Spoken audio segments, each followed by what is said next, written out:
Lo que necesitas saber.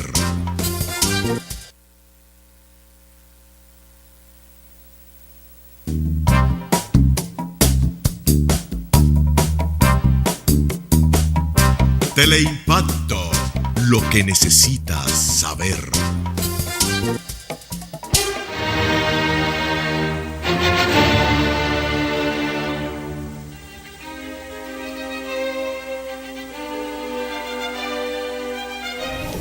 Saludos dominicanos en todo el territorio de la República.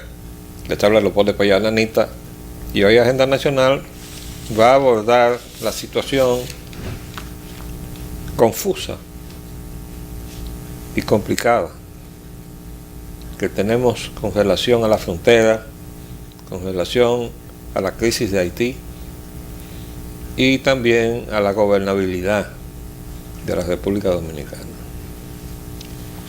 Quiero recordarles que tal y como expusimos en la reunión y conversación que tuvimos ante ustedes con la doctora Gladys Félix, donde exponíamos e informábamos de la iniciativa que ellos habían tomado, de una iniciativa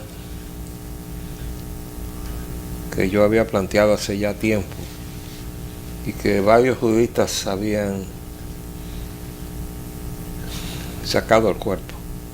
No voy a economizar los nombres, pero son de las cosas que pasan, que me hacen recordar mucho a los trinitarios, porque deben haber pasado por muchos sinsabores, precisamente cuando uno se tropieza con las inconsistencias de carácter y de compromiso de mucha gente que de los dientes para afuera son muchas cosas y en realidad son pocas cosas. Pues la doctora Gladys Félix junto con el doctor Pedro Casado Jacobo sometieron ante el Tribunal Superior Administrativo una acción de amparo con relación al acuerdo dominico-haitiano que se firmó en Washington en 1938 y también con relación a su modus operandi que se firmó en el 1939 en Puerto Príncipe. Ahí está la defensa de la soberanía de la República. No quieran ustedes saber cuántas veces toqué yo puertas donde juristas, yo no soy abogado y mucho menos jurista, pero yo soy un dominicano nacionalista, y si para poder defender mi país yo tengo que aprender un poco de economía, lo hago, y si tengo que aprender un poco de derecho, lo hago, y si tengo que aprender sociología, lo hago, lo que sea necesario para defender lo que uno le puede dejar a sus descendientes, dejarle una patria y no un territorio comprometido por la traición. Entonces, esos acuerdos que se firmaron porque Trujillo le dio un ultimátum a los haitianos que estaban dentro y ocupando territorio dominicano y les reiteró el plazo, y a los que no se fueron entonces ordenó una persecución con armas blancas. Como hemos dicho ya, no han aparecido esas tumbas colectivas que justifiquen lo que se convirtió en una acusación que llevó a la mediación de la Unión Panamericana y a todo lo que fueron las conversaciones bajo la tutela de tres presidentes: el del presidente de Estados Unidos, Roosevelt, el presidente de México y el presidente de Cuba, esos tres presidentes siguieron las conversaciones en Washington hasta que se llegaron a los acuerdos en donde, de respetarse, no se volverían a repetir los incidentes del 37. Entonces de eso se trata. Ese recurso de amparo tiene para el jueves 11 la expectativa de que pueda fallar a favor de la patria. Por lo menos es la esperanza que tenemos los dominicanos de verdad. Y eso viene al caso, porque algo raro está pasando en el país y tiene que ver con la frontera. Hace ya un par de días hubo una reunión en la frontera del jefe del CESFRON, el general Aguirre, y el jefe de la MINUSTAH. No se conoce lo que se conversó en esa reunión, pero es muy significativo porque es la primera vez que se produce una reunión de esa jerarquía, en donde los dos jefes responsables de la frontera, porque como Haití no tiene ejército, de los compromisos que se pautaron en ese acuerdo de Washington, la responsabilidad que le toca a Haití ahora la tiene que asumir la ONU, y la ONU tiene ahí una coalición militar que se llama la MINUSTAH, y desde luego entonces responsabilidad de la frontera del lado dominicano al ejército dominicano, que creó esa unidad que se llama el CESFRON para especializarla en que pudiera tener jurisdicción sobre todo en la longitud de la frontera, y no como estaba antes, fraccionada de acuerdo con las jurisdicciones de las brigadas, una brigada en el sur, una brigada en el centro y otra brigada en el norte. Entonces, de la frontera entera no había una sola responsabilidad, ahora hay una sola responsabilidad, el jefe del CESFRON. Esa reunión se produjo, pero ahora se produce otra reunión de la cual nos trae recuento la prensa. Ayer visitó el Palacio Nacional el mando militar de la Marina, o sea, de la Armada de los Estados Unidos de América. Dice aquí, el presidente Danilo Medina recibió ayer al secretario de la Armada de Estados Unidos, o sea, el secretario de la Marina, Raymond Edwin Mabus, con quien trató temas de interés para ambas naciones. Acudió con el embajador James Brewster y una comitiva. Al salir del encuentro, Brewster se limitó a decir que se trató de una visita de cortesía. Vaya usted a creerse eso. Eso está indicando, junto con ese acuerdo secreto que tenía el gobierno dominicano con el gobierno de Estados Unidos, que le permitía entrar contingentes de sus Fuerzas Armadas sin oposición, y que el Tribunal Constitucional declaró inconstitucional. Todo eso está ahí debajo de la vista, fuera de la vista, debajo de la mesa. Pero eso va acompañado con el deterioro político del presidente Danilo Medina, porque, como hemos indicado desde fines del año pasado, él tiene una situación peculiar. Le dijimos, pero usted tiene a su alrededor un contingente de la USAID que encabeza el señor Gustavo Montalvo, pero tiene en las verjas del palacio otro contingente de la USAID que se llama Poder Ciudadano, que está pidiendo su cabeza por corrupción, tomando como bandera la corrupción evidente y escandalosa del uso de los fondos públicos que hizo crisis en la OISOE, pero que está diseminada en el Ministerio de Educación, en el Ministerio de Agricultura, donde quiera aparecen funcionarios corruptos metiendo la mano en el dinero en perjuicio de los contratistas de las obras que manejan sus respectivos ministerios.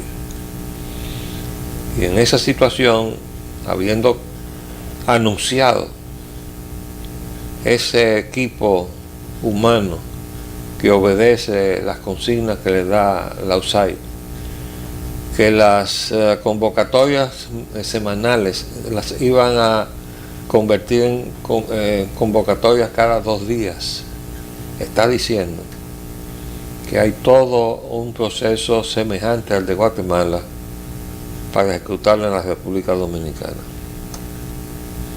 Nosotros nos limitamos a decirle, tal y como ustedes lo están escuchando en este momento, se lo dijimos a fin del año pasado al presidente Medina. En definitiva, tenemos una situación políticamente desastrosa, porque la reelección forzada e inconstitucional del presidente Medina ha creado un caos en la partidocracia.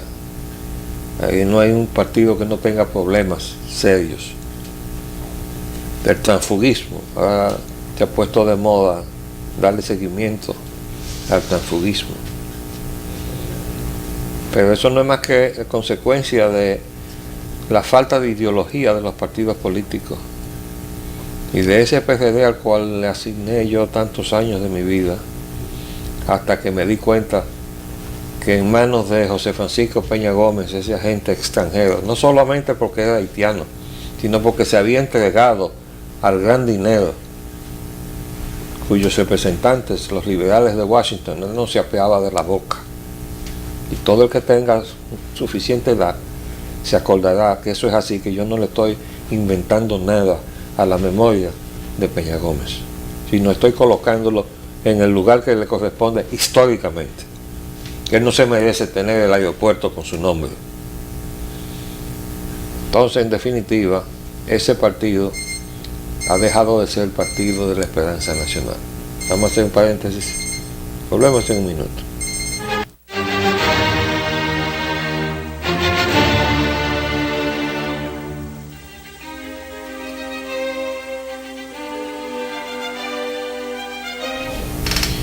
Bien, la crisis del PRD como partido que fue revolucionario, pero fue nacionalista y democrático, que ya no es democrático, no se practica la democracia interna. No es nacionalista, desde luego que no, porque se ha vendido al poder extranjero.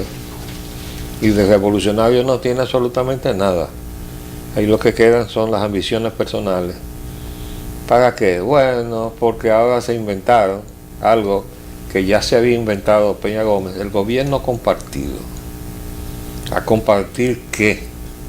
A compartir la corrupción, y cada quien lo que quiere es que le toque su pedazo, de donde él va a chupar la parte que él cree que tiene derecho en la corrupción, en el festín de la corrupción. Entonces eso ha creado una crisis por todas partes, porque lo que prevalece en todos los partidos, los que ayer fueron partidos que tenían ideología, ahora no son más que acumulaciones de ambiciones personales. Y esas ambiciones personales están haciendo crisis, porque como no hay una regla para repartir el pastel, todo el mundo se está disputando. Y sobre todo se ha complicado más con las alianzas, producto del gran disparate inconstitucional de la reelección. Entonces yo quería señalar que esa visita hay que darle seguimiento. Hay cosas que están indicando una descomposición. El hecho de que aparezca este personaje, Gustavo Montalvo, diciendo que rechaza el premio a Vargas Llosa. Entonces ahora el culpable es el ministro de Cultura, José Antonio Rodríguez. Bueno, una de dos, o él renuncia o lo destituyen. El primero, antes de que hablara Gustavo Montalvo, el jefe del equipo de los USAID en Palacio, el que está alrededor del presidente, fue Rodrigo Marchena, el portavoz, el mismo que en un programa de Juchilora nos llamó a nosotros los nacionalistas, con el mismo lenguaje de Vargas Llosa que él estaba condenando ayer, de que ofendía al pueblo dominicano, así. Y yo le dije, usted es un atrevido, porque usted es el portavoz del presidente, y usted se atrevió a hablar en plural cuando dijo, nosotros tenemos un concepto distinto de patria, y cuando usted decía nosotros, usted estaba abarcando al presidente de la República, que se quedó callado, porque para eso está él rodeado del equipo de los USAID, y para eso fue él, desde sus días universitarios, pieza de ese tinglado con el Pacodedo.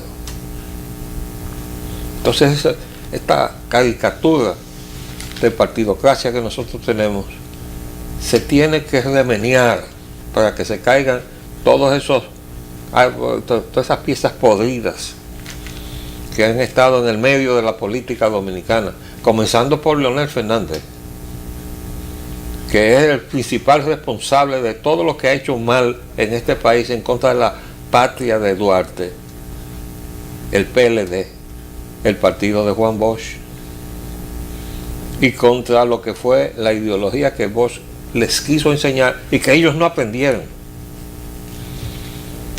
como no aprendieron tampoco los que nos quedamos en el PRD, excepto unos pocos, como yo, que aprendí política con Juan Bosch cuando llegó, porque yo no fui del grupo que tuvo el privilegio de ir a Costa Rica a aprender política, cuando se abrió las puertas de la libertad, cuando la plutocracia de Estados Unidos, que instaló en el poder al infante de Marina, Rafael Trujillo, ya en el 61 lo mandó a matar. Entonces se abrió las puertas de la libertad, así, una libertad condicionada por un pacto que iba a poner en el poder a Viriato Fiallo en manos de la oligarquía económica de este país. Qué bien, ¿eh? Bueno, pero entonces llegó Bosch y con la intuición del pueblo dominicano le ganó las elecciones del 62. Bueno, se condenó automáticamente a un golpe de Estado. A los 7 meses estaba tumbado. Y cuando el grupo de idealistas encabezados en el ámbito militar por Rafael Tomás Fernández Domínguez y en el ámbito civil por José Rafael Molina Ureña, con quien yo trabajé todo lo que pude para ayudarle, y nos inventamos el movimiento constitucionalista que me llevó a la cárcel a los pocos días, en octubre del 63, cuando se trató de poner en el poder a Casanova Garrido, caí yo preso por delación. Bueno, pues ese movimiento culminó con una ocupación militar para detenerlo. ¿Por qué? Porque la plutocracia había decidido que tenía que apoderarse de la riqueza de este pedazo de la isla, pero porque ya le tenía puesto su designio a la parte haitiana para llegarnos ¿dónde? A una fusión.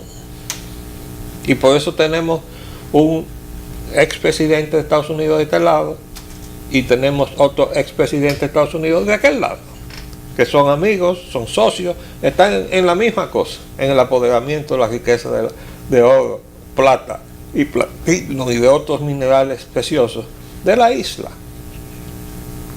Entonces eso es, repito que cuando conversé con el pastor Molina, Ezequiel Molina, dije, esa figura que usted usó, esa metáfora, cuando dijo que se estaba luchando contra el diablo, usted realmente lo que estaba diciendo era la verdad, porque los banqueros, que son los dueños de las corporaciones mineras, son adoradores del dinero, no creen en Dios, no creen en nada, y son los que están patrocinando la reducción del crecimiento demográfico. ¿Cómo? Adulterando la naturaleza. Aparte de que se inventan unos virus mortales, entonces ahora están provocando el cambio de la pareja que puede multiplicar. Aquello de creced y multiplicaos, ¿no? Bueno, pues si usted apareja 2 mujeres, no, ahí no nacen muchachos. Y si usted apareja 2 hombres, tampoco nacen muchachos. ¿Qué le parece? Entonces, contra eso luchamos, y eso fue lo que yo le dije al pastor Molina. Digo, usted, en esa figura que hizo, usted reflejó la verdad. Porque ahora lo que estamos es luchando contra los adoradores del dinero, que es igual que decir que los adoradores del diablo.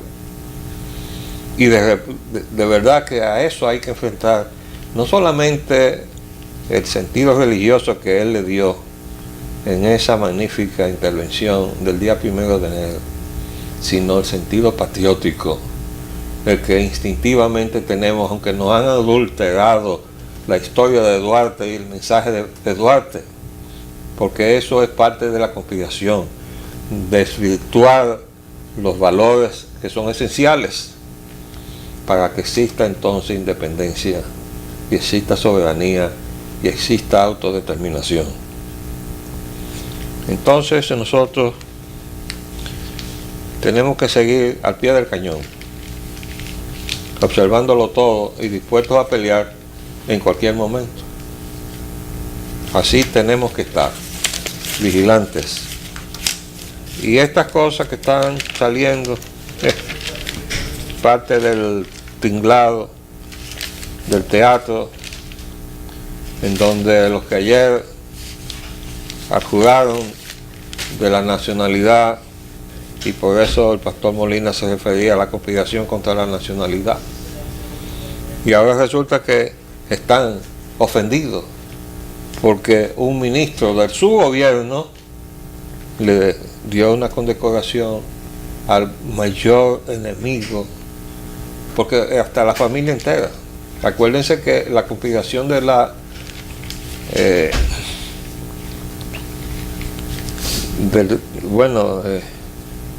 ¿cómo se llama? Gonzalo Vargas Llosa vino como representante de la ONU aquí a inventarse que nosotros estábamos convirtiendo en apátridas a los haitianos, cuando la Constitución de Haití dice que donde quiera que ellos nazcan hijos de haitianos o haitianas, son haitianos de origen. Entonces eso es lo que llama en derecho el jus sanguinis. Bueno, pues el hijo de Vargas Llosa vino como delegado de la ONU a crearle a la nación dominicana la acusación de que creaba convertía en apátridas a los haitianos, que los sacaban de Haití sin documentos para que Martelly pudiera devolverlos en la frontera y no aceptarlos, pero ellos no son haitianos. Todo ese tinglado viene pautado desde 1949. Lo que pasa es que entonces no podían mandarlos para acá porque en la frontera estaban los guardias de Trujillo. Pero a partir de la democracia eso ya no está. Y uno lee esta crónica donde dice un militar que no quiso dar su nombre, que tienen órdenes de no ponerle la mano a los haitianos, no lo pueden sacar.